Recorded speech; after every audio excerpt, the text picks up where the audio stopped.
So Jamaican athletes, for the most part, were in fine form at the World Relays over the weekend. Table topping, gold medal, and world record twice in the mixed sprint relay. Gold medal again in the women's sprint relay, and silver in the mixed 4x4. And of course, we cannot discuss this event without again focusing on the form lady, the lady of the moment, and still the fastest woman alive, Elaine Thompson-Herah. And up ankle leg, there was a curious moment when she looked to shut down just after hitting the front. But we all know Elaine would not be Elaine without a little drama.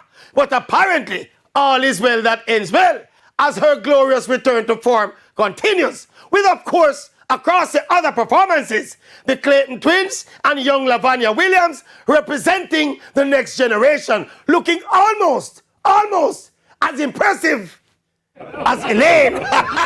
Almost.